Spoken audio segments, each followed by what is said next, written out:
اعوذ باللہ من الشیطان الرجیم بسم اللہ الرحمن الرحیم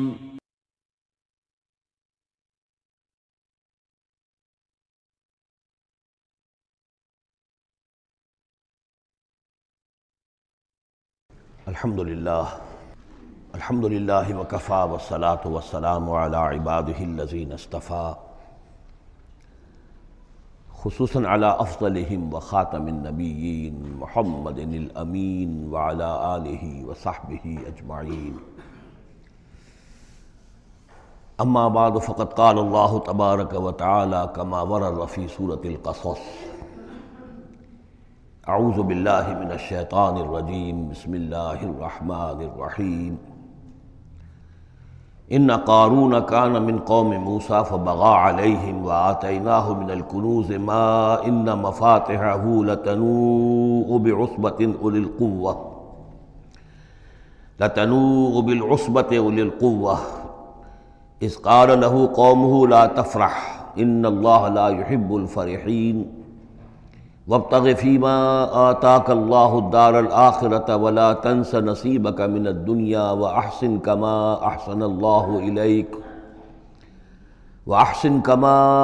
اللہ إلیک ولا تبغ الفساد فی الأرض ان اللہ لا يحب المفسدین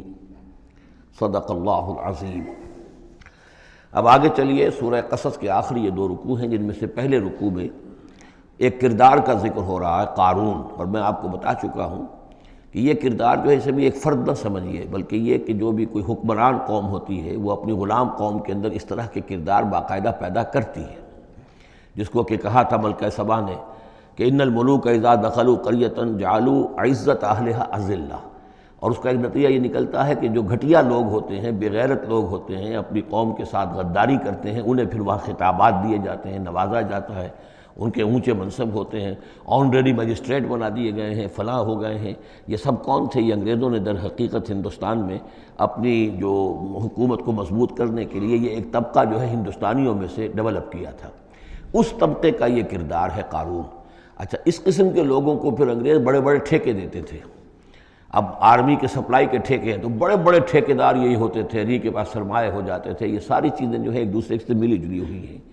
اسی طرح کا ایک شخص جو ہے یہ قارون تھا اسرائیلی، اور نہ صرف اسرائیلی، حضرت موسیٰ علیہ السلام کا سگا چچا زاد بھائی، فرسٹ کزن،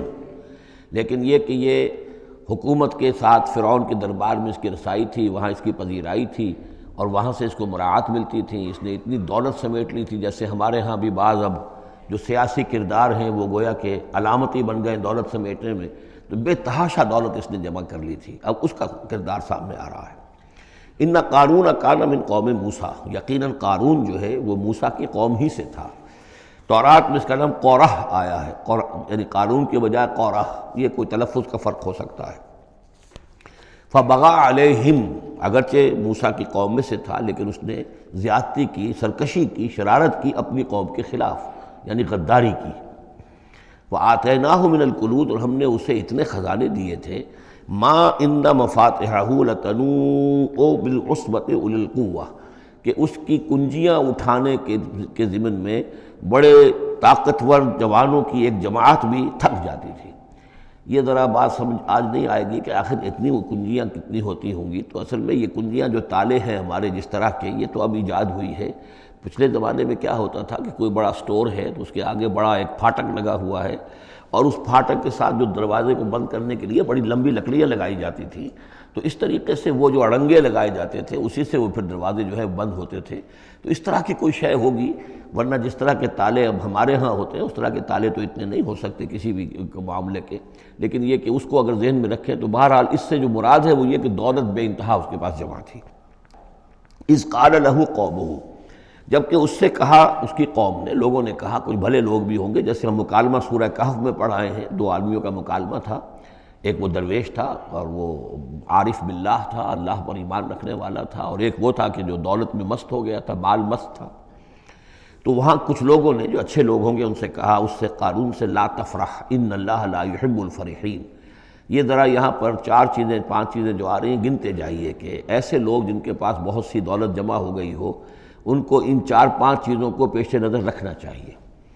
سب سے پہلے یہ کہ لا تفرح ان اللہ لا يحب الفرح، اس پر اتراؤ نہیں، اتراؤ مت، اللہ تعالیٰ کو اترانے والے پسند نہیں۔ نمبر 2 وابتغ فیما آتاک اللہ الدار الآخرہ، جو کچھ اللہ نے تمہیں دولت دی ہے تو اس سے دار الآخرہ حاصل کرنے کی کوشش کرو، اللہ کے لیے خرچ کرو تاکہ آخرت میں تمہیں اس کا اجر و ثواب ملے، تو تم گویا کہ آخرت کو خریدو گے اپنی اس دولت کے عوض۔ ان اللہ اشتری من المؤمنین انفسهم واموالهم بان لهم الجنہ۔ نمبر 3 ولا تنس نصیبک من الدنیا، معلوم ہوتا کہ بخیل بھی بہت تھا کہ وہ اپنے اوپر بھی کچھ خرچ نہیں کرتا تھا، جمع کرنے ہی کے اس کو فکر دامنگیر رہتی تھی۔ اور مت بھولو خود اپنا حصہ بھی دنیا میں سے، جیسے کہ ہم نے سورہ اعراف میں پڑھا تھا کہ قل من حرم زینۃ اللہ التی اخرج لعبادہ والطیبات من الرزق، اگر اللہ نے کسی کو کچھ دیا ہے تو پھر وہ اچھا کھائے اچھا پہنے، اس میں کس نے حرام کیا ہے؟ کوئی رہبانیت کا انداز تو نہیں ہے۔ اور یہ بھی ہم پڑھ چکے ہیں سورہ الفرقان میں کہ وہ اللہ کے جو نیک بندے ہیں عباد الرحمن، ان کے اوصاف میں سے ہے والذین اذا انفقوا لم یسرفوا ولم یقتروا، وہ لوگ کہ جو خرچ کرتے ہیں تو نہ تو اسراف کرتے ہیں لیکن اس کے ساتھ ہی بخل سے بھی کام نہیں لیتے۔ تو یہ بخیلی مت کرو، اور اس جو دولت تمہیں اللہ نے دی ہے اس سے کم اپنی ذات پر بھی خرچ کرو، اچھا کھاؤ اچھا پہنو۔ چوتھی چیز وَأَحْسِن كَمَا أَحْسَنَ اللَّهُ إِلَيْكَ، اور لوگوں پر احسان کرو، لوگوں کے ساتھ بھلائی کرو جیسے اللہ نے تمہارے ساتھ بھلائی کی ہے۔ اللہ نے تمہیں دولت دی ہے تو جو بھی تمہاری قوم کے یا اور دوسرے لوگ بھی ہوں، اس میں تو کوئی علیحدہ تخصیص نہیں ہے، غریبوں کا، محتاجوں کا، مسکینوں کا، ان کا جو حق ہے وفی اموالہم حق معلوم للسائل والمحروم، تو اس میں سے یہ ہے کہ اللہ نے تم پر احسان کیا ہے، یہ دولت دی ہے تو تم لوگوں کے ساتھ احسان کرو۔ اور 5ویں بات ولا تبغی الفساد فی الارض، زمین میں فساد مت مچاؤ۔ اب یہ کیا مراد ہے؟ فساد کون سا مچا رہا تھا؟ وہ نبی تھے اس وقت کے حضرت موسیٰ علیہ السلام۔ حضرت موسیٰ علیہ السلام اپنے کار نبوت و فرائض رسالت کی ادائیگی میں پوری طریقے سے لگے ہوئے ہیں، اور کچھ لوگ ان کے ساتھ دے رہے ہیں، ان کا ہاتھ بٹا رہے ہیں۔ اب کچھ لوگ اس کام میں جب اڑنگا ڈالیں گے تو گویا کہ یہ فساد فی الارض ہے۔ اللہ تعالیٰ جو خیر چاہتا ہے موسیٰ کے ذریعے سے وجود میں آئے، اب اگر آپ موسیٰ کی مخالفت کریں گے، اس کی اسکیموں کو ناکام کرنے کی کوشش کریں گے، یہ وہی بات ہے جو منافقین کے بارے میں سورہ بقرہ کے دوسرے رکوع میں آ چکی ہے۔ وَإِذَا قِيلَ لَهُمْ لَا تُفْسِدُوا فِي الْأَرْضِ قَالُوا إِنَّمَا نَحْنُ مُصْلِحُونَ أَلَا إِنَّهُمْ هُمُ الْمُفْسِدُونَ وَلَٰكِن لَا يَشْعُرُونَ۔ جب ان سے کہا جاتا ہے کہ تم زمین میں فساد یہی تھا کہ ایک جماعت ہے، ایک تحریک ہے، اس کا ایک نظم ہے، اس نظم کے خلاف تم ریشہ دوانیاں کر رہے ہو، اور اگر اس کی اسکیموں کو فیل کرنے کی کوشش کر رہے ہو تو گویا کہ جو اصلاحی عمل ہے، جو انقلاب برپا کرنے کے لیے جد و جہد ہو رہی ہے، اس کو نقصان پہنچا رہے ہو۔ ان اللہ لا يحب المفسدین، اللہ کو ایسے مفسد پسند نہیں ہے۔ تو یہ 5 چیزیں گن لیجئے۔ نمبر 1 لا تفرح ان اللہ لا يحب الفرحین۔ نمبر 2 وابتغ فیما آتاک اللہ الدار الآخرہ، جو کچھ اللہ نے دیا ہے اس سے آخرت کا گھر حاصل کرنے کی کوشش کرو، یعنی انفاق فی سبیل اللہ، اللہ کی راہ میں صرف کرنا۔ نمبر 3 ولا تنس نصیبک من الدنیا، خود دنیا سے بھی تم بھی اپنا حصہ حاصل کرو، اچھا کھاؤ اچھا پہنو۔ وَأَحْسِن كَمَا أَحْسَنَ اللَّهُ إِلَيْكَ، اور خلق خدا پر بھی احسان کرو جیسے کہ اللہ نے تم پر احسان کیا ہے۔ اور نمبر 5 وَلَا تَبْغِ الْفَسَادَ فِي الْأَرْضِ، دین کے لیے، اللہ کی توحید کے لیے، اللہ کے دین کے لیے جو جد و جہد ہو رہی ہے اس کو تقویت پہنچاؤ، نہ یہ کہ اس کے اندر تم خلل پیدا کرنے کی کوشش کر رہے ہو۔ اعلیٰ انما اوتیتہ علی علم عندی، اس نے کہا کہ یہ دولت جو ہے تم سمجھتے ہو مجھے اللہ نے دی ہے، یہ تو مجھے دی گئی ہے میرے علم کی بنیاد پر، میرے اندر علم ہے، فہم ہے، سمجھ ہے، میری پلاننگ ہے، اس کے نتیجے میں نے دولت کمائی ہے۔ یہ ہے در حقیقت ایک مادہ پرست انسان کا، جو ایک زر پرست اور مادہ پرست انسان جو ہے وہ سمجھتا ہے میری صلاحیت، میں نے بروقت اندازہ کر لیا تھا کہ اب مارکیٹ میں اس چیز کی ڈیمانڈ پیدا ہوگی اور میں نے اس کے لیے بندوبست کیا، تو اب مجھے بارے نیارے ہو گئے ہیں، تو یہ میری ذہانت ہے، میں نے اندازہ کر لیا کہ اب یہ جو ہے اتار چڑھاؤ جو ہے بازار میں آنے والا ہے، اسی کے حساب سے میں نے کچھ خرید و فروخت کی ہے تو مجھے دولت مل گئی ہے۔ تو اوتیتہ علی علم عندی، میرے پاس علم ہے، اس کی بدولت مجھے یہ سب کچھ دیا گیا ہے، مجھے یہ ملا ہے، میں نے کمایا ہے۔ اولم یعلم، کیا وہ جانتا نہیں کہ ان اللہ قد اہلک من قبلہ من القرون، کہ اللہ تعالیٰ نے اس سے پہلے بہت سی قوموں کو ہلاک کیا، من ہوا اشد منہ قوتاً، جو اس سے کہیں بڑھ کر تھی طاقت میں بھی، وہ اکثر و جمعا، اور جن کے پاس مال و اسباب دنیاوی اور دولت کے انبار بھی ان سے زیادہ جمع تھے۔ ولا یسأل عن ذنوبہم المجرمون، اور اللہ تعالیٰ کو اس کی ضرورت پیش نہیں آئے گی کہ مجرموں سے ان کے جرم پوچھے، یعنی اللہ تعالیٰ کے پاس تو پورا حساب کتاب موجود ہے، اعمال نامے موجود ہیں، اسے کسی سے پوچھنے کی ضرورت نہیں ہوگی کہ تم کیا جرائم کر کے آئے ہو۔ تو یہ تو گویا کہ از خود اللہ کے علم میں ہے، اور اظہر من الشمس ہوگا۔ یہی بات سورہ رحمان میں آئے گی، فَيَوْمَئِذٍ لَا يُسْأَلُ عَنْ ذَنبِهِ إِنسٌ وَلَا جان، کسی بھی انسان سے اور کسی بھی جن سے پوچھنے کی ضرورت نہیں ہوگی، بلکہ یہ کہ در حقیقت ان کے تو ماتھے پر لکھا ہوا ہوگا، یعرف المجرمون بسیماہم فیؤخذ بالنواصی والاقدام، مجرم تو اپنے پیشانیوں سے پہچان لیے جائیں گے، اور یہ کہ پھر ان کو سر کے بالوں سے اور ادھر سے قدموں سے دو طرف سے پکڑ کر، ادھر سے سر کے بال اور ادھر سے پاؤں پکڑ کر اور ٹاس کر دیا جائے گا جہنم کے اندر۔ تو قال انما اوتیتہ علی علم عندی اولم یعلم ان اللہ قد اہلک من قبلہ من القرون من هو اشد منہ قوۃ واکثر جمعا ولا یسأل عن ذنوبہم المجرمون فخرج علی قومہ فی زینتہ۔ اب ایک دن ایسا ہوا کہ وہ نکلا اپنے پورے ٹھاٹھ باٹھ کا اظہار کرتے ہوئے، خدم و حشم کو لیے ہوئے، بیش قیمت کپڑے اور خلعتیں پہنی ہوئی، اور سواری کے اوپر اپنی دولت کا بھی مظاہرہ کرتے ہوئے۔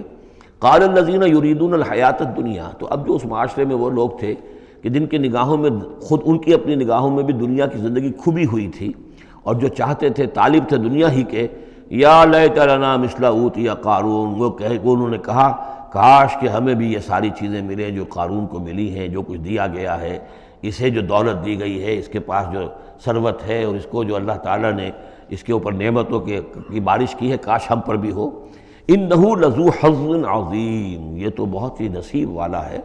بہت خوش قسمت انسان ہے یہ قارون، کتنا اس کی جو ہے سمجھیے کہ خوش بخت انسان ہے کہ اس پر اللہ کی اتنی نظر کرم ہے اور اتنی دولت اس نے کمائی ہے۔ ظاہر بات ہے کہ دولت مندوں کی دولت نظر آتی ہے، یہ لوگوں کو پتہ نہیں ہوتا یہ کمایا انہوں نے کس طور سے ہے۔ وقال الذین اوتوا العلم، اور کہا ان لوگوں نے کہ جنہیں علم دیا گیا تھا، جو صاحب علم و فہم تھے، جنہیں معلوم تھا اصل حقیقت، فرمایا انہوں نے کہا ویلکم، تمہارے لیے خرابی ہے، ثواب اللہ خیر لمن آمن وعمل صالحا، جو شخص ایمان لائے اور نیک عمل کرے اسے جو ثواب اللہ کی طرف سے ملنے والا ہے وہ اس سے کہیں بڑھ کر ہے۔ تم حسرت کے ساتھ اس کی دولت کو دیکھ رہے ہو، اس کے ٹھاٹھ باٹھ کو دیکھ رہے ہو، اس کی شان و شوکت کو دیکھ رہے ہو، اور تمہیں حسرت کا احساس ہو رہا ہے۔ اگر تم واقعتاً ایمان اور عمل صالح کی شرائط پوری کرو تو جو کچھ اللہ تعالیٰ تمہیں دے گا خود اس دنیا میں بھی، سورہ نور میں ہم پڑھ چکے ہیں، لَيَسْتَخْلِفَنَّهُمْ فِي الْأَرْضِ، حکومت ان کو دے گا، خلافت ان کی قائم کرے گا جو ایمان اور عمل صالح کا حق ادا کر دے۔ پھر آخرت میں جو ثواب ملنا ہے ظاہر بات ہے کہ اس کا تو کوئی تصور بھی تم نہیں کر سکتے۔ وَلَا يُلَقَّاهَا إِلَّا الصَّابِرُونَ، لیکن وہ جو صبر ہے، وہ جو اجر و ثواب ہے آخرت کا، وہ انہی لوگوں کو حاصل ہو سکے گا کہ جو صبر کرنے والے ہوں۔ اس دنیا میں وہ جیسے بھی ہو، ضروریات پوری ہو جائیں، بس اس سے زیادہ کی ہوس نہ رکھیں، ایسا نہ ہو کہ کسی کے سامنے ہاتھ پھیلانا پڑے۔ حضور کی حدیث ہے ما قل و کفا خیر مما کثر والہا، کم ہو چیز لیکن کفایت کر جائے، ضرورت پوری ہو گئی، وہ اس سے کہیں بہتر ہے کہ زیادہ ہو، بہتات ہو، دولت بہت ہے اور وہ اللہ سے غافل کر دے۔ اس لیے کہ جب بہتات ہوگی تو انسان پر غفلت طاری ہو جائے گی۔ جب ایسا ہو کہ آج کے کھانے کا تو ہے، کل کے لیے اللہ پر توکل ہے تو اللہ یاد رہے گا، پھر انسان اللہ کو بھولے گا نہیں۔ تو ما قل و کفا خیر مما کثر والہا ولا یلقاها الا الصابرون فخسفنا به وبداره الارض، تو ہم نے اسے یعنی قارون کو اور اس کے محل کو ہم نے دھسا دیا زمین میں، اللہ تعالیٰ کی طرف سے عذاب خسف کا آیا اس پر۔ فما كان له من فئة ينصرونه، تو اس کے نہ تو کوئی ایسا لاؤ لشکر رہا کہ جو اس کی مدد کرتا من دون اللہ، اللہ کے مقابلے میں، وما كان من المنتصرین، نہ خود وہ اس قابل تھا کہ کوئی انتقام لے سکتا اللہ سے، معاذ اللہ۔ وَأَصْبَحَ الَّذِينَ تَمَنَّوْا مَكَانَهُ، اب وہ لوگ کہ جو تمنا جنہوں نے کی تھی بالامس، جو گزشتہ شام، اب جس رات کو وہ خسف ہوا ہے، اگلے روز جو دھوم مچی کہ وہ تو قارون کا محل جو زمین میں دھس گیا، اس کے سارے خزانے بھی گئے، وہ خود بھی گیا زمین کے اندر، تو اب جو وہاں پر شور ہوا ہوگا تو وہی لوگ جو پچھلی شام کو تو یہ کہہ رہے تھے کاش ہمیں بھی وہی کچھ ملے جو کچھ قارون کو دیا گیا ہے، یہ تو بڑا خوش قسمت انسان ہے۔ وَأَصْبَحَ الَّذِينَ تَمَنَّوْا مَكَانَهُ، جنہوں نے یہ چاہتا کہ وہی مقام و مرتبہ اور وہی چیزیں انہیں بھی مل جائیں، بالامس سے پچھلی دن، یقولون، وہ یہ کہنے لگے، یہ وَيْكَ أَنَّ اللَّهَ يَبْسُطُ الرِّزْقَ لِمَن يَشَاءُ مِنْ عِبَادِهِ وَيَقْدِرُ،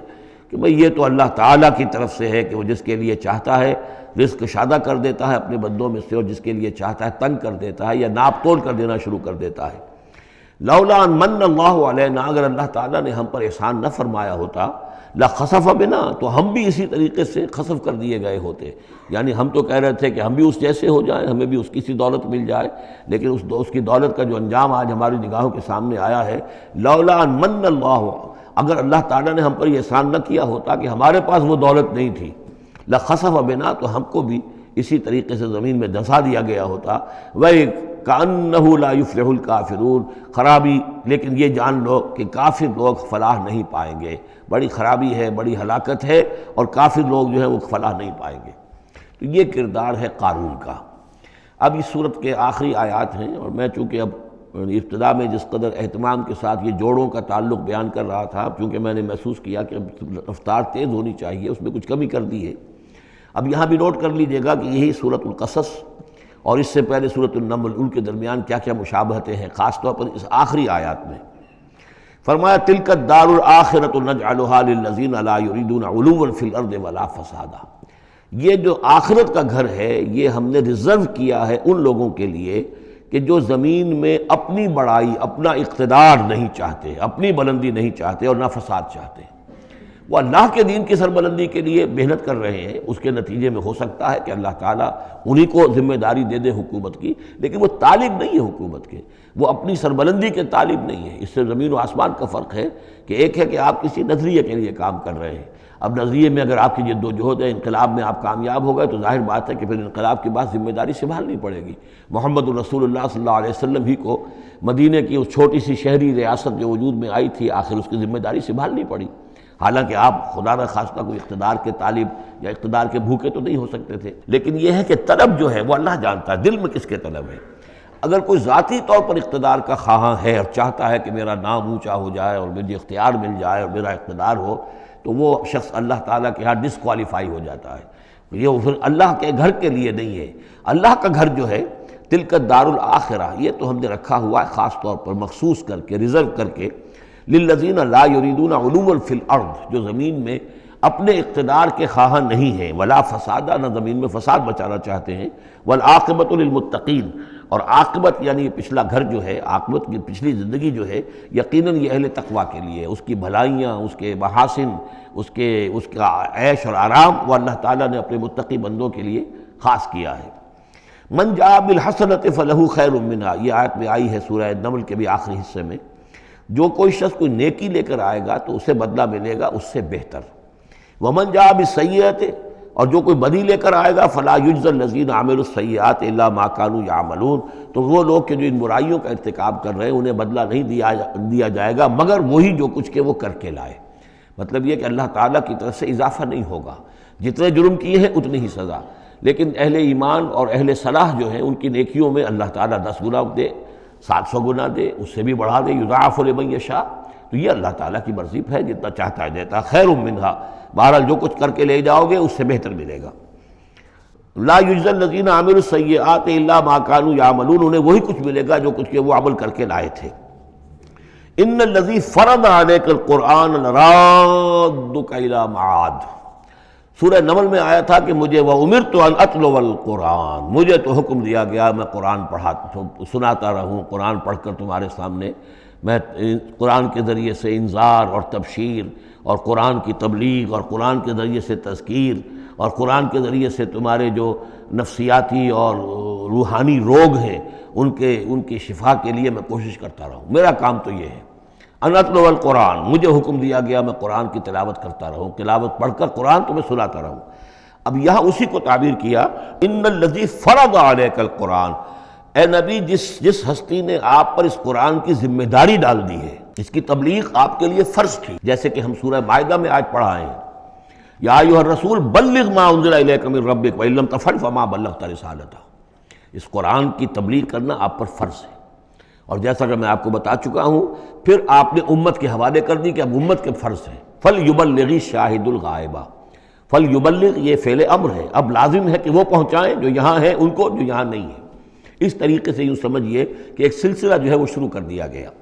لیکن یہاں فرمایا جا رہا ہے اے نبی ان الذی فرض علیک القرآن،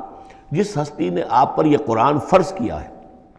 جس ہستی نے آپ پر قرآن کی ذمہ داری عائد کی ہے. یہی ذمہ داری اصل میں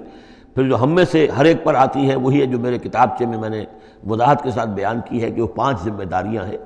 اللہ قرآن پر ایمان جیسا کہ ایمان کا حق ہے، قرآن کی تلاوت جیسے کہ تلاوت کا حق ہے، قرآن کو سمجھنا جیسے کہ سمجھنے کا حق ہے، قرآن پر عمل جیسے کہ عمل کا حق ہے، پھر قرآن کی تبلیغ، قرآن کو عام کرنا۔ ان الذی فرض علیک القرآن رادک الی معاد، وہ یقین آپ کو لوٹا لے جائے گی وہ ہستی، وہ اللہ جس نے آپ پر یہ قرآن کی ذمہ داری ڈالی ہے، تبلیغ قرآن کا فریضہ آپ کے کاندھوں پر رکھا ہے، وہ یقیناً آپ کو پہنچائے گا بہت اچھی جگہ لوٹنے کی۔ معاد عاد یعود سے اس میں ظرف ہے، لوٹنا، لوٹنے کی جگہ۔ اب معاد سے مراد آخرت عام طور پر ہے، ایمان بالرسالت، ایمان باللہ، ایمان بالمعاد، ایمان بالآخرہ کو ایمان بالمعاد بھی کہا جاتا ہے۔ لیکن اس کے بارے میں بعض روایات ایسی ملتی ہیں کہ اس کا شان نزول یہ ہے کہ حضور صلی اللہ علیہ وسلم جب ہجرت کے سفر پر نکلے ہیں مکے سے،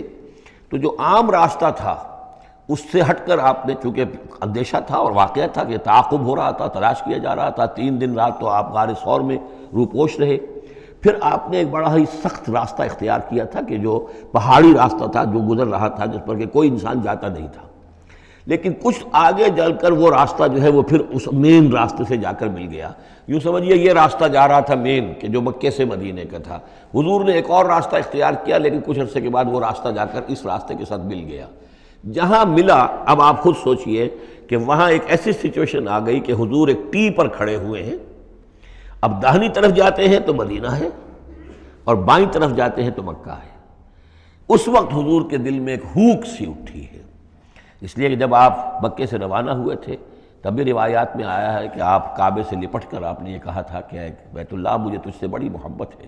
لیکن میں کیا کروں، یہاں کے لوگ مجھے یہاں رہنے نہیں دے رہے۔ تو گویا کہ کعبے سے یہ جدائی تو آپ پر شاہ گزر رہی تھی۔ اب جب وہ آپ چند دن کا سفر کر کے اور چند دن وہ غار ثور میں روپوش ہونے کے بعد جب پہنچے ہیں، اب ایسی جگہ پہنچے کہ جہاں سے اگر دائنی طرف جاتے ہیں تو یہ مدینے کی طرف راستہ جا رہا، جانا تو آپ کو ادھر ہی ہے، لیکن سامنے وہ راستہ آ گیا کہ جو مکے کی طرف جا رہا، تو آپ کے دل میں ایک پھوک سی اٹھی۔ اس وقت اللہ تعالیٰ نے آپ کے اطمینان کے لیے یہ آیت نازل کی کہ آپ گھبرائیے نہیں، مکے میں ہم آپ کو لوٹا کے لے آئیں گے، آپ یہیں پہنچیں گے، بڑی شان سے پہنچیں گے۔ اس وقت تو آپ کو نکلنے کے لیے جو ہے روپوش بھی ہونا پڑا ہے، آپ کا تعاقب بھی ہو رہا ہے، پھر وقت آئے گا کہ آپ ایک فاتح کی حیثیت سے داخل ہوں گے۔ تو یہ بھی اس کی ایک روایت چونکہ ہے تو یہ مفہوم بھی اس میں نکل سکتا ہے، لیکن عام طور پر یہ ہے، اس سے مراد میرے نزدیک یہی ہے کہ آپ کے لیے جیسے کہ سورۃ الضحیٰ میں کہا گیا ہے وَلَلْآخِرَةُ خَيْرٌ لَكَ مِنَ الْأُولَىٰ، اے نبی آپ کے لیے آخرت جو ہے اس دنیا سے کہیں بہتر ہے،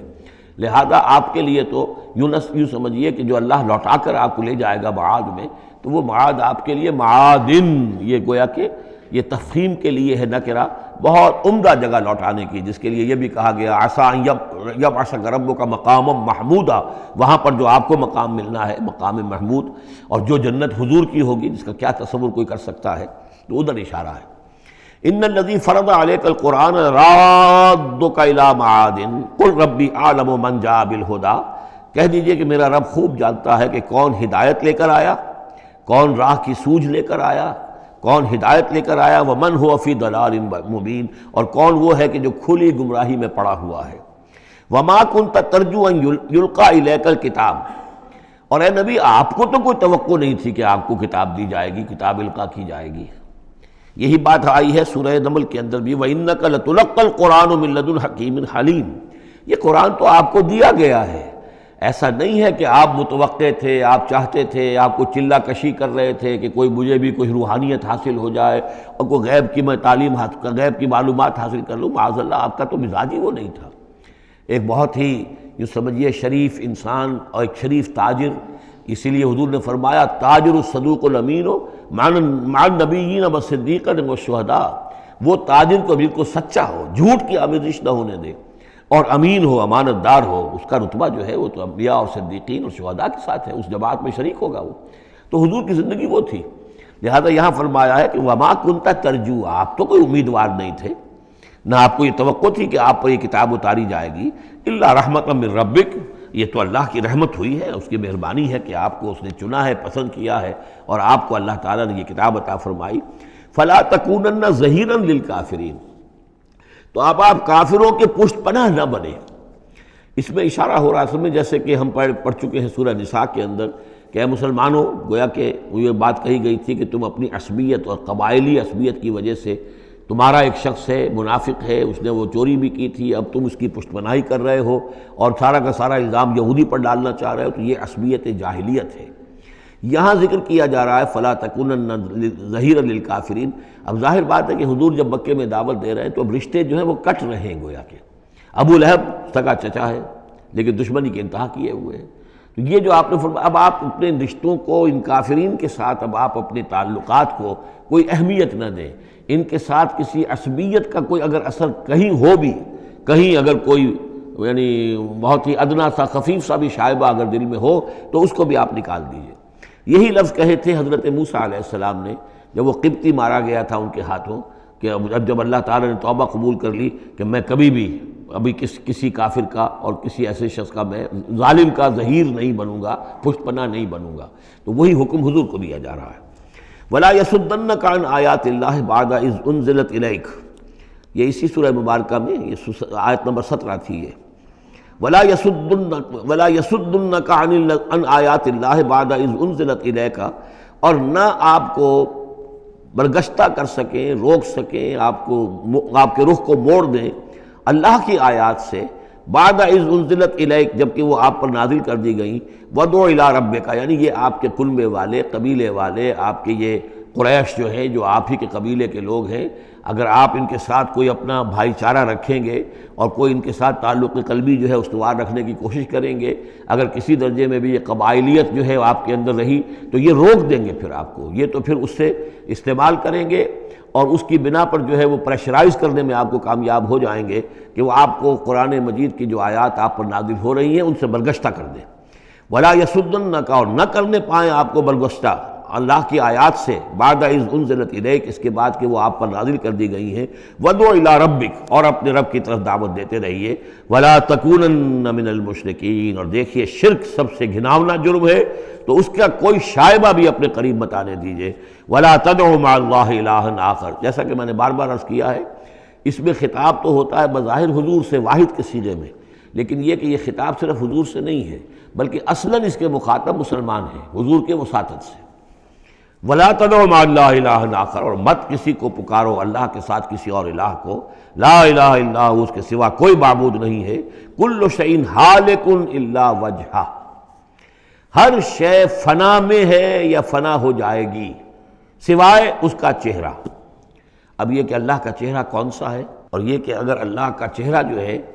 صرف اس کے لیے فنا نہیں تو کیا اللہ کے لیے کوئی باقی اعضاء بھی ہیں، ان کے لیے فنا ہے؟ معاذ اللہ ثم معاذ اللہ۔ یہ آیات جیسا کہ میں نے عرض کیا کہ اللہ کی ذات سے متعلق ہوں، عالم برزخ سے متعلق ہوں، عالم غیب اور عالم آخرہ کی، ان کے بارے میں بس جتنا کچھ بتا دیا ہے اس کے اوپر اکتفا کی جائے، اس سے آگے منطق کے حوالے سے اس کا جو ہے لازم اور ملزوم کے ایک ایک قدم بڑھاتے نہ جائیں، تو اس میں یہ ہے کہ انسان جو پھر غلط راستے پر پڑ جائے گا۔ العجز عن درک ذات ادراک، حضرت ابوبکر صدیق نے فرمایا تھا اللہ تعالیٰ کی ذات تو وہ ہے کہ جب انسان یہ سمجھ لے کہ میں اس کی ذات کو نہیں سمجھ سکتا، بس یہی ادراک ہے، یہی معرفت ہے کہ اللہ کی ذات جو ہے وراء الورا ثم وراء الورا ثم وراء الورا۔ یہ الفاظ شیخ احمد سرہندی، جن کو ہم مجدد الفسانی رحمۃ اللہ علیہ کے نام سے جانتے ہیں، وہ اپنے خطوط میں مکاتیب میں انہوں نے بار بار یہ الفاظ کہے، ذات باری تعالیٰ وراء الورا ثم وراء الورا ثم وراء الورا، اس کا کوئی تصور کسی انسان کے لیے ممکن نہیں ہے۔ لیکن یہ کہ ہر شے ہلاک ہو جانے والی ہے سوائے اللہ کے چہرے کے۔ ظاہر بات ہے کہ ہر شے کے لیے فنا ہے، اور یہاں پہ اکثر لوگوں نے پھر اس منہ سے مراد لیا پوری ہستی، جیسے کہ ہم بھی کسی کے منہ دیکھو کہ یہ کام کر رہا ہے تو گویا کہ کسی کے لیے، کسی کی رضا جوئی کے لیے کر رہا ہے، تو اس اعتبار سے گویا کہ ذات باری تعالیٰ تو ہے کہ جو ہمیشہ قائم رہنے والی ہے، اور یہاں اس کے چہرے سے مراد اس کی پوری ذات ہے۔ باقی جو کچھ ہے، اب جو ہمارے ہاں صوفیہ ہیں جو وحدت وجود کے قائل ہیں، وہ تو اب بھی سمجھتے ہیں کہ باقی جو کچھ ہے وہ ہے ہی نہیں، معدوم کے درجے میں ہے، اس کی کوئی حقیقت نہیں ہے۔ کل ما فی الکون وہم او خیال او عکوس فی المرایا او ظلال، جو بھی کچھ اس کائنات کے اندر ہے اللہ کی ذات کے سوا یا تو وہ وہم ہے، کل ما فی الکون وہم او خیال او عکوس فی المرایا، یا جیسے کہ شیشوں میں عکس نظر آتے ہیں، آئینہ قد آدم ہے، آپ اس کے سامنے کھڑے ہیں تو آپ پیچھے بھی نظر آ رہے ہیں اس کے، ہے تو نہیں آپ وہاں، جو جیسے کہ شیشے میں عکس ہوتا ہے کہ اس کا وجود کوئی نہیں، اسی طریقے سے یہ کائنات جو ہے اپنی اصل کے اعتبار سے معدوم کے درجے میں ہے۔ اور پھر یہ کہ یہ بھی ہمارا عقیدہ ہے کہ ہر شے فنا ہو جائے گی۔ لہ الحکم، اسی کے لیے ہے اختیار، بادشاہی، حکومت، وَإِلَيْهِ تُرْجَعُونَ، اور اسی کی طرف تم لوٹا دیے جاؤ گے۔ یہاں یہ 4 صورتیں جو تھیں اس سورہ اس گروپ کی، وہ میں نے عرض کیا تھا کہ 4 ایک مزاج کی ہیں،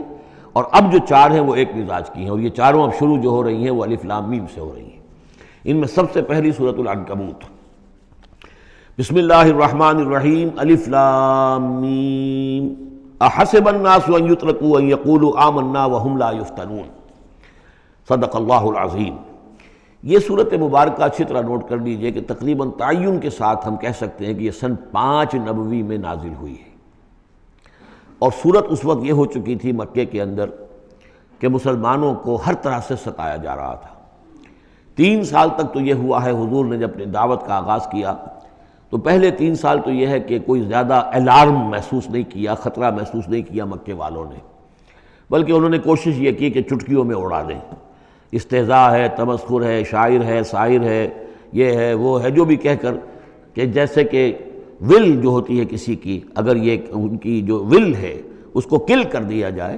تو اگر یہ بددل ہو کر بیٹھ جائیں محمد تو یہ سارا معاملہ خود ہی ختم ہو جائے گا۔ جو داعی ہے، جو لیڈر ہے، اگر اس کی جو قوت ارادی ہے اسے کسی طرح ختم کر دیا جائے تو استہزاء سے، تمسخر سے، یہ پرسیکیوشن جو تھی وربل تھی، زبانی۔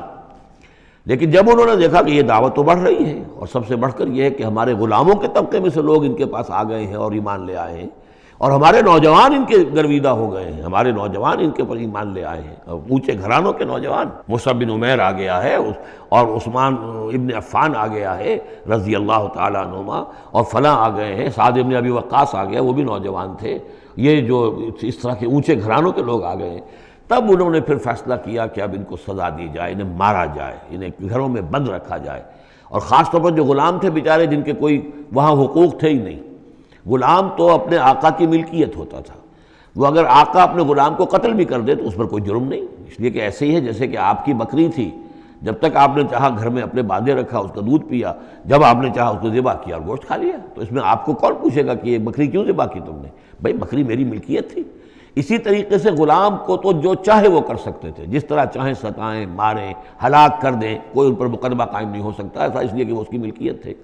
تو سب سے زیادہ شدید معاملہ جو ہوا ہے وہ غلاموں کے ساتھ ہوا، حضرت بلال رضی اللہ تعالیٰ عنہ، حضرت ابو فقیر رضی اللہ تعالیٰ عنہ۔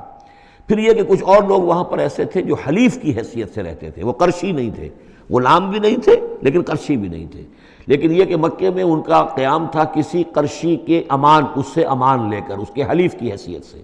جیسے یہ آئے تھے جو یاسر رضی اللہ تعالیٰ عنہ، یہ یمن سے آئے تھے،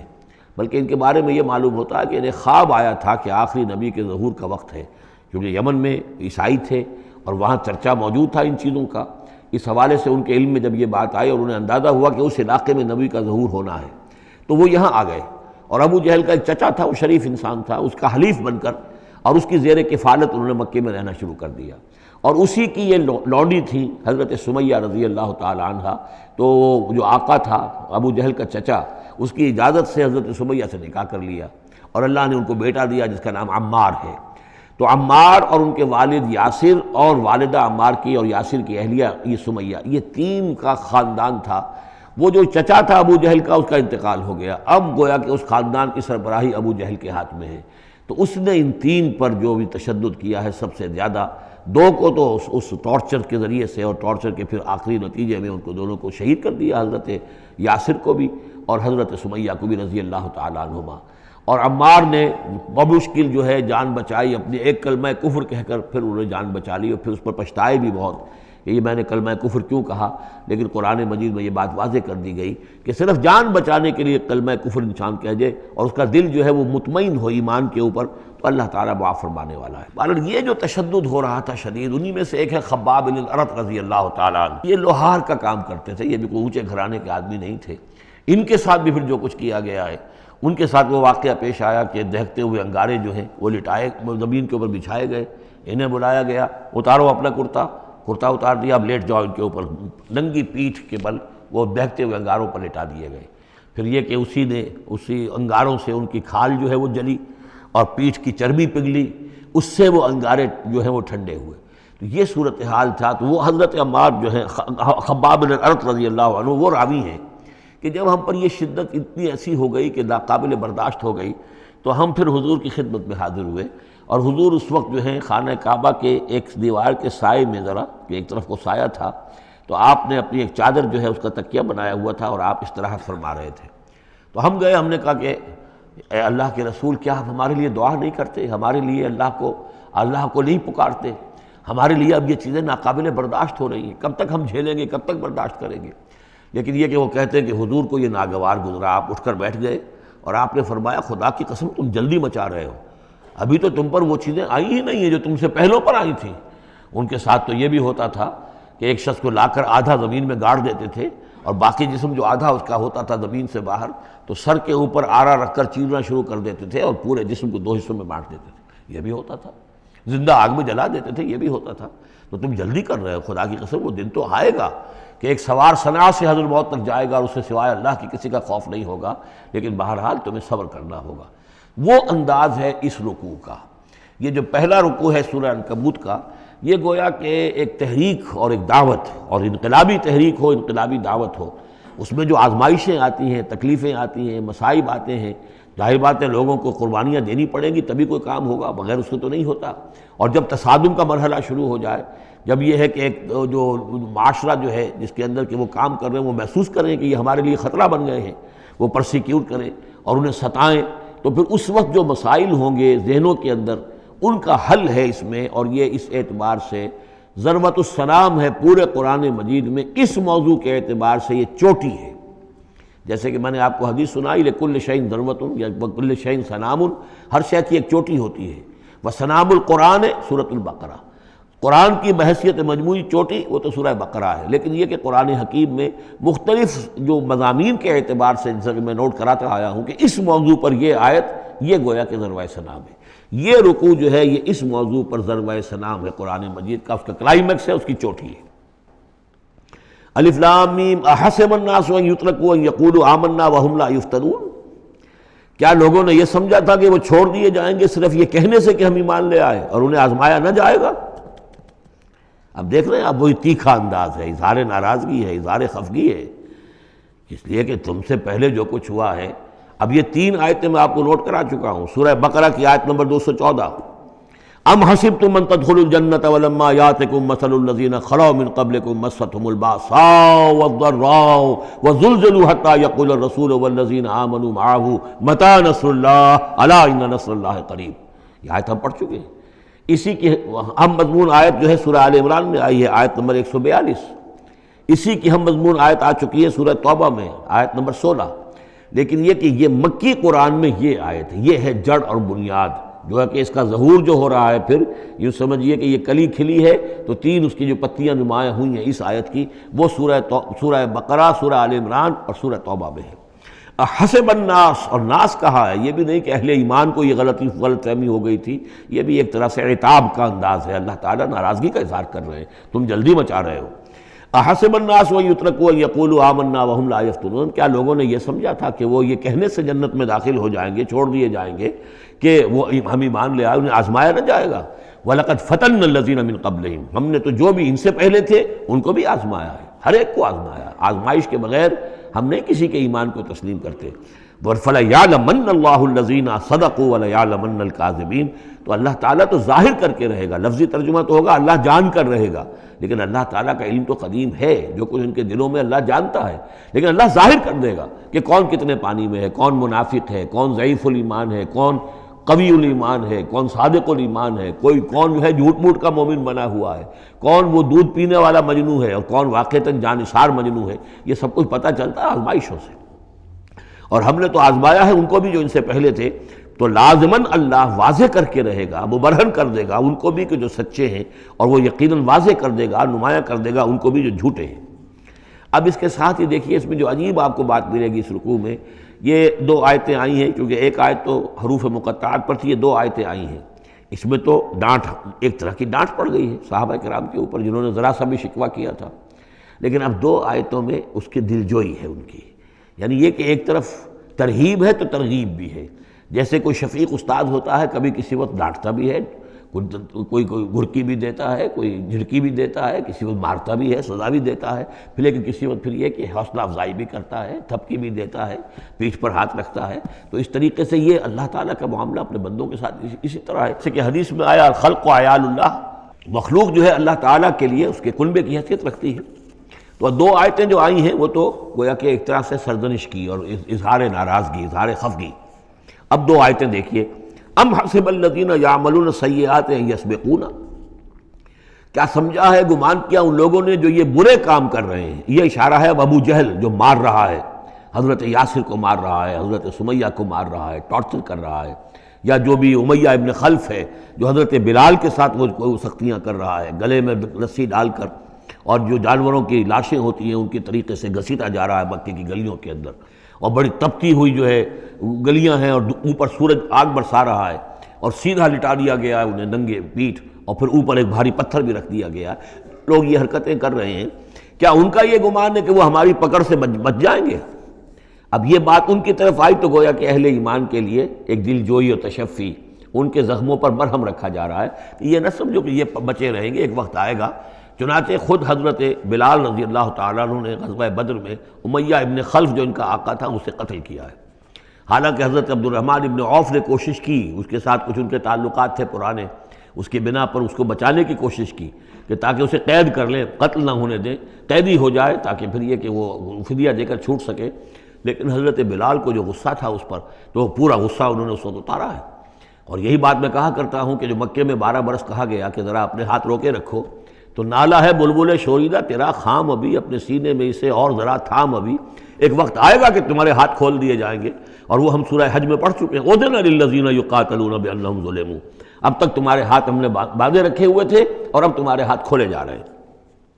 ام حسب الذین یعملون السیئات ان یسبقونا ساء ما یحکمون، کیا یہ سمجھتے ہیں ابو جہل اور یہ امیہ ابن خلف اور اسی کے قبیل کے اور لوگ کہ جو یہ حرکتیں کر رہے ہیں ہم نے انہیں چھوٹ دی ہوئی ہے، اس وقت ہمارے ان اہل ایمان بندوں پر جو چاہیں یہ کر لیں، ہمیں کچھ دیر کے لیے ہم نے ان کو آزادی دے رکھی ہے، لیکن بالآخر پکڑیں گے انہیں تو ان بطش ربک لشدید، وہ پکڑ بھی بڑی سخت ہوگی۔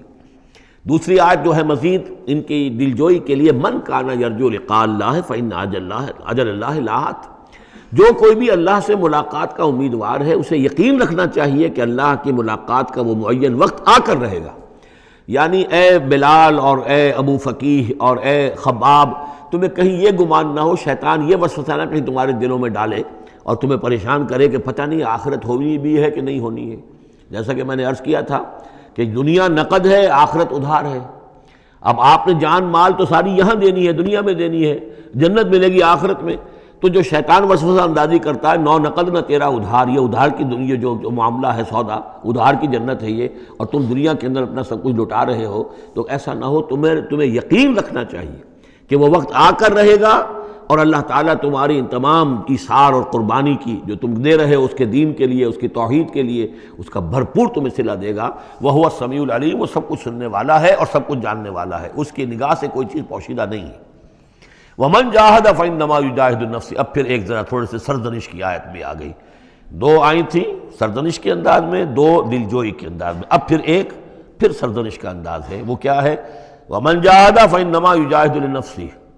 دیکھو اگر تم کوئی قربانیاں دے رہے ہو، تکلیف اٹھا رہے ہو، ایثار کر رہے ہو، تو جو بھی جہاد کر رہا ہے وہ اپنے لیے کر رہا ہے، وہ ہمارے اوپر احسان نہ سمجھے۔ اللہ تعالیٰ کی شان اس سے بہت اونچی ہے،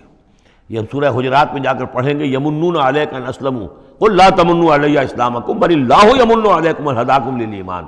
تم اگر اللہ کے لیے، اللہ کے دین کے لیے کچھ کرتے ہو تو نہ احسان سمجھو اللہ پر اور نہ احسان سمجھو اللہ کے رسول پر۔ اللہ کا احسان ہے کہ اس نے تمہیں قبول کر لیا ہے اور تمہیں یہ ساری کام کرنے کی توفیق وہ دے رہا ہے، یہ احسان مانو۔ منت منع کی خدمت سلطان ہمی کنی، اس کا احسان نہ دھرو بادشاہ پر کہ تم خدمت کر رہے ہو بادشاہ کی۔ منت شناسزو کہ بخدمت بداشتت، اس کا احسان مانو کہ اس نے تمہیں خدمت کا موقع دیا ہے۔ تو اللہ تعالیٰ کا احسان مانو اور یہ نہ سمجھو کہ تم اللہ پر کوئی احسان کر رہے ہو۔ وَمَنْ جَاهَدَ فَإِنَّمَا يُجَاهِدُ لِنَفْسِهِ، اب دیکھ رہے ہیں کہ کس قدر متعلق یہ چیزیں ہیں، انسانی احساسات ہوتے ہیں، اس طرح کے خیالات آتے ہیں۔ إِنَّ اللَّهَ لَغَنِيٌّ عَنِ الْعَالَمِينَ، اللہ تعالیٰ تو تمام جہانوں سے غنی ہے، اسے کسی کی احتیاج نہیں ہے۔ وَالَّذِينَ آمَنُوا وَعَمِلُوا الصَّالِحَاتِ، اب ایک آیت آ رہی ہے پھر دلجوئی والی، اور جو لوگ ایمان لائے اور جو لوگ نیک عمل کریں گے، ایمان کے تقاضے پورے کریں گے، ثابت قدم رہیں گے، ان مصیبتوں کو جھیلیں گے، لَنُكَفِّرَنَّ عَنْهُمْ سَيِّئَاتِهِمْ، ہم لازماً دور کر دیں گے ان سے ان کی برائیوں کو، ان کے نامہ اعمال کے اوپر اگر کوئی دھبے ہوئے بھی، کوئی چھینٹی ہوئی بھی تو ہم انہیں ہٹا دیں گے، اور وَلَنَجْزِيَنَّهُمْ أَحْسَنَ الَّذِي كَانُوا يَعْمَلُونَ، اور ہم لازماً بدلہ دیں گے۔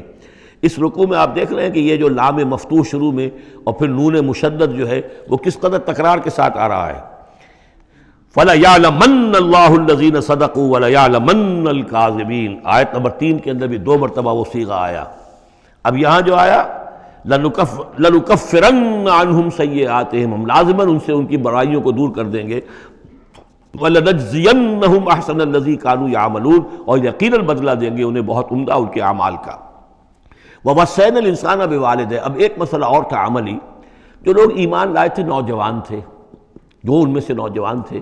اب ان کے لیے مسئلہ یہ ہو گیا کہ والدین کہہ رہے ہیں ہمارے حقوق ہیں تمہارے اوپر، ہم نے تمہیں پالا پوسا ہے، لہذا ہمارا حکم مانو۔ ہم کہتے ہیں کہ محمد سے تم اپنا تعلق توڑ لو، چھوڑو اس کو، دین کو، کیوں اس میں لگے ہوئے ہو؟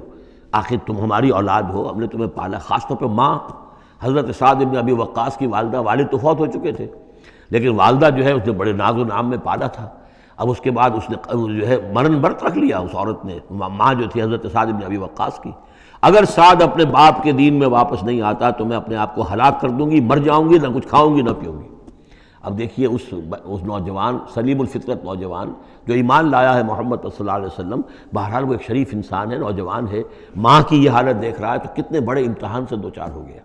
تو مسئلہ پیدا ہوا کہ معاملات میں کیا کیا جائے۔ ایک والدین کے جو احسانات ہیں وہ اپنی جگہ ہیں، والدین کے ساتھ حسن سلوک خود قرآن مجید میں 4 جگہ میں نوٹ کر آیا ہوں۔ اللہ کے حق کے فوراً بعد والدین کا حق ہے۔ تو اب عملی سوال یہ ہے کہ جہاں یہ دونوں حق ٹکرا جائیں، والدین جو ہے شرک کا حکم دے رہے ہیں، والدین دین کے خلاف حکم دے رہے ہو تو کیا کریں؟ فرمایا وَوَصَّيْنَا الْإِنسَانَ بِوَالِدَيْهِ، ہم نے وصیت کی ہے انسان کو اس کے والدین کے بارے میں، حسن سلوک کی وصیت ہم نے کی ہے، بار بار کی ہے۔ وَإِن جَاهَدَاكَ لِتُشْرِكَ بِمَا لَيْسَ لَكَ بِهِ عِلْمٌ، لیکن اگر وہ تم پر دباؤ ڈالیں، تم سے جہاد کریں۔ اب دیکھیے جہاد کا لفظ یہاں مشرک والدین کے لیے آ رہا ہے، جہاد جدوجہد کرنا، کوشش کرنا، دباؤ ڈالنا۔ وَإِن جَاهَدَاكَ لِتُشْرِكَ بِمَا لَيْسَ لَكَ بِهِ عِلْمٌ، کہ میرے ساتھ تم شریک کرو اور شرک کرو میرے ساتھ اور شریک ٹھہراؤ ایسی چیزوں کو جس کے لیے تمہارے پاس کوئی علم نہیں، فَلَا تُطِعْهُمَا، تو ان کا کہنا نہ مانو۔ گویا کہ یہاں وہ اپنی لمٹ سے ایکسیڈ کر رہے ہیں۔ اب والدین کے حقوق ہیں لیکن اللہ کے حقوق کے بعد، اللہ کے حقوق سے پہلے نہیں، اللہ کا حق فائق ہے، لہذا اس معاملے میں اللہ کا دین ہے، اللہ کا حکم وہ مقدم رہے گا، والدین کا حکم دوسرے نمبر پر ہوگا۔ ہاں یہ ہے کہ ایک بندہ جو ہے، ایک نوجوان، وہ یہ ضرور کرے کہ ڈانٹ کر نہ بات کرے، ڈپٹ کر بات نہ کرے، سینہ تان کر نہ کرے، اس طرح کرے جیسے کہ حضرت ابراہیم یا ابتے یا ابتے یا ابتے، وہ ابا جان، امی جان، آپ دیکھیے میرے لیے مجبوری ہے، میں نہیں کر سکتا ہوں، آپ اس معاملے کے اندر مجھ پر جو ہے وہ دباؤ نہ ڈالیں، نرمی کے ساتھ ان میں جس طریقے سے بھی ہو، لیکن یہ ہے کہ ماننا نہیں ہے۔ یہ بات اور مزید کھل کر آئے گی سورہ لقمان میں۔ وَإِن جَاهَدَاكَ لِتُشْرِكَ بِمَا لَيْسَ لَكَ بِهِ عِلْمٌ فَلَا تُطِعْهُمَا، تو ان دونوں کا کہنا مت مان۔ إِلَيَّ مَرْجِعُكُمْ، میری ہی طرف تمہیں لوٹ کر آنا ہے، فَأُنَبِّئُكُمْ بِمَا كُنتُمْ تَعْمَلُونَ، اور پھر میں تمہیں بتا دوں گا، جتلا دوں گا جو کچھ کہ تم کرتے رہے تھے۔ اب یہاں بھی ایک مسئلہ پیدا ہوتا ہے کہ یہ لوگ اپنے گھر والوں سے کٹ رہے ہیں، والدین سے کٹ رہے ہیں، بھائی سے جدا ہو رہے ہیں۔ اب یہ عتبہ ابن ربیعہ جو بہت بڑا سردار تھا، ان کے بڑے بیٹے جو ہے حذیفہ ابن عتبہ، وہ ایمان لے آئے، اور چھوٹا بھائی وہ تھا کہ جو میدان میں گیا، میدان جنگ میں باپ کے ساتھ غزوہ بدر میں، جو پہلے جو 3 جو ہے واصل جہنم ہوئے ان میں وہ بھی تھا، ولید بن عتبہ غالباً نام تھا اس کا۔ تو بھائی سے جدا ہو رہا ہے، رشتہ داروں سے اب کٹ گئے ہیں، والدین سے گھر نکال دیے گئے ہیں، تو اب ان میں جو ان کے دل زخمی ہیں، ان زخمی دلوں پہ مرہم کیا رکھا جا رہا ہے؟ وہ یہ ہے کہ تم صرف کٹے ہی نہیں ہو، جڑے بھی تو ہو۔ اب تم محمد سے جڑ گئے ہو، اب تم ابو بکر سے جڑ گئے ہو، اب تم یہ جو اہل ایمان کا طبقہ ہے، اب ایک نئی برادری وجود میں آ رہی ہے، یہ تمہارے اصل بھائی ہیں، یہ تمہارے جو دین کے اندر بھائی ہیں، جو نظریاتی بھائی ہیں، جو ہم مقصد بھائی ہیں، یہ ہے تمہارے اصل اب عزیز۔ تو اللہ تعالیٰ نے اگرچہ تمہیں کٹنے کا بھی حکم دے دیا ہے، لیکن یہ کہ اس نے جو تمہارے لیے ایک رفاقت فراہم کی ہے۔ والذین آمنوا وعملوا الصالحات لندخلنہم فی الصالحین، اور یقیناً وہ لوگ جو ایمان لائے اور نیک عمل کرے، انہیں داخل کریں گے صالحین میں۔ اور یہ داخلہ دنیا میں بھی ہو گیا، محمد رسول اللہ نے انہیں چھاتی سے لگایا، سینے سے لگایا، اور جیسا کہ 2 دفعہ ہم پڑھ چکے ہیں، حضور کو اللہ تعالیٰ حکم دے رہا ہے کہ آپ ان کے سامنے ذرا اپنے کندھے تواضع، آپ اے محمد آپ تواضع اختیار کیجئے ان کے سامنے، اپنے کندھے جھکائیے، وَاخْفِضْ جَنَاحَكَ لِلْمُؤْمِنِينَ، اور وَاخْفِضْ جناحک لمن اتبعک من المؤمنین 2 دفعہ آ چکا، سورہ ہجر میں آ چکا، سورہ طہ میں آ چکا۔ تو گویا کہ یہ اللہ تعالیٰ نے اپنا احسان بتایا، اور پھر آخرت میں اولئک مع الذین انعم اللہ علیہم من النبیین والصدیقین والشہداء والصالحین، ان کی رفاقت حاصل ہوگی۔ اب ایک اور بڑا مسئلہ آ رہا ہے، ومن الناس من یقول آمنا باللہ، لوگوں میں سے کچھ ایسے بھی ہیں جو کہتے ہیں ہم ایمان لے آئے اللہ پر، اور لاتے بھی ہیں خلوص کے ساتھ، اخلاص کے ساتھ، کوئی جھوٹ نہیں، کوئی فریب نہیں۔ ظاہر بات ہے کہ مکے میں کوئی فریب کے لیے کوئی ایمان لانے والا نہیں تھا، وہ تو حالات ایسے پیدا ہوئے مدینے میں آ کر کہ جہاں ایمان کا اعلان فریب کے تحت بھی ہونے لگا، لیکن یہ کہ مکے میں تو ظاہر بات ہے جو ایمان لایا اس کو مار پڑنی شروع ہو گئی، تو اس میں خامخواہ کہے کے لیے کوئی شخص جو ہے وہ جھوٹ موٹ کا ایمان کائے کو لائے گا۔ لیکن یہ ضرور ہوتا ہے کہ کچھ لوگ کم ہمت ہوتے ہیں، جیسا کہ میں بارہا آپ سے عرض کر چکا ہوں، کچھ لوگ باہمت ہوتے ہیں، کچھ کم ہمت ہوتے ہیں۔ باہمت وہ ہے کہ جو ایمان لائے اب ہر چہ بعد آباد، حد جو ہو سو ہو، ماں کشتی درا بنداختے، جان جاتی ہے جائے کوئی بات نہیں، جو ہو سو ہو۔ کچھ لوگ ہوتے ہیں جن میں اتنی ہمت نہیں ہوتی، گھبرا اٹھتے ہیں۔ اب ان کو بتایا جا رہا ہے کہ دیکھو اگر تم نے استقامت کا ثبوت اب نہ دیا تو اس کا نتیجہ کیا نکلے گا، تمہارا کیا انجام ہوگا۔ اب وہ ذرا ہے کہ اس میں ان کے لیے پھر تحدید ہے۔ وَمِنَ النَّاسِ، لوگوں میں سے کچھ ایسے بھی ہیں جو کہتے ہیں مَن یقول آمنا باللہ، ہم اللہ پر ایمان لائے، فَإِذَا أُوذِیَ فِی اللَّہِ، جب اللہ کی راہ میں اللہ کی توحید کو ماننے کی وجہ سے ان کو ایذا پہنچائی جاتی ہے، پرسیکیوٹ کیا جاتا ہے، انہیں ٹارچر کیا جاتا ہے، جعل فتنۃ الناس کعذاب اللہ، تو وہ لوگوں کی طرف سے ڈالی ہوئی فتنے کو، آزمائش کو، یہ ایسے اس سے گھبرا اٹھتے ہیں جیسے اللہ کے عذاب سے گھبرانا چاہیے۔ کم ہمتی ہے۔ وَلَئِن جَاءَ نَصْرٌ مِّن رَّبِّكَ، اور اے نبی اگر آپ کے رب کی طرف سے مدد آ جائے، صورتحال تبدیل ہو جائے، فتح آپ کو مل جائے، حالات اچھے ہو جائیں، لَيَقُولُنَّ إِنَّا كُنَّا مَعَكُمْ، اس وقت پھر یہ کہیں گے کہ ہم بھی تو آپ کے ساتھ ہی تھے۔ یہ کردار پہلے بھی آ چکا، سورہ بقرہ میں آ چکا، سورہ حج میں آ چکا۔ وَمِنَ النَّاسِ مَن يَعْبُدُ اللَّهَ عَلَىٰ حَرْفٍ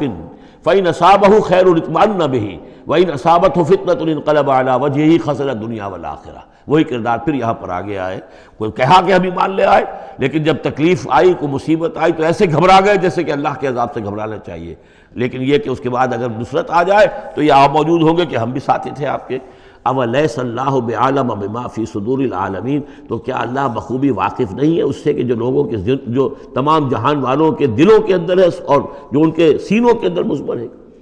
وَلَيَعْلَمَنَّ اللَّهُ الَّذِينَ آمَنُوا وَلَيَعْلَمَنَّ الْمُنَافِقِينَ، اور یقیناً اللہ ظاہر کر کے رہے گا سچے اہل ایمان کو، اور ظاہر کر کے رہے گا منافقین کو۔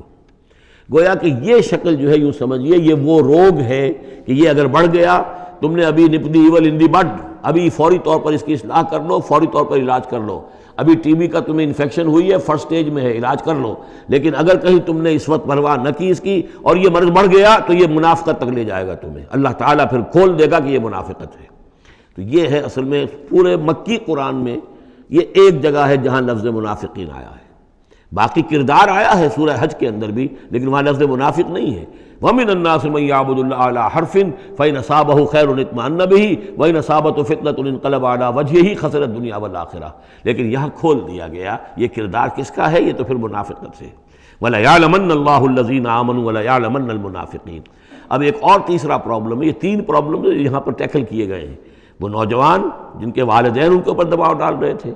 یا وہ کم ہمت لوگ جو ان ایذاؤں سے گھبرا رہے تھے، اور تیسرا یہ ہے کہ کچھ بزرگ لوگ بڑے مخلصانہ انداز میں آ کر کہتے ہیں نوجوانوں سے، کہاں اپنے برباد کر رہے ہو، کیریئر برباد کر رہے ہو، اچھے بھلے تعلیم حاصل کر رہے تھے، تم جا رہے تم کس کام میں پڑ گئے ہو، اب تمہاری تعلیم اس درجے کی نہیں رہی ہے، تمہارا کاروبار اچھا جا رہا تھا، کیریئر تھا، تمہارا پروفیشن بہت چمک رہا تھا، اور تم اس کام میں پڑ گئے ہو۔ دیکھو یہ تو ایک شخص نے تمہیں ورغلا دیا، دیکھو ہمارے راستے پر چلو، راستہ صحیح یہی ہے، ہم آخر بوڑھے لوگ ہیں، ہمارا تجربہ ہے، ہم نے اپنے بال دھوپ میں سفید نہیں کیے ہیں، ہم تمہیں اپنے تجربے کی وجہ سے کہہ رہے ہیں کہ ہمارے راستے ہی پر چلتے رہو، اور کوئی اس کے اندر نقصان نہیں ہوگا، کوئی اللہ کے ہاں پکڑ نہیں ہوگی، اور اچھا اگر اللہ کے ہاں پکڑ ہوئی تو تمہاری طرف سے ہم جواب دہ ہیں، تمہارے گناہوں کا بوجھ ہم اٹھا لیں گے۔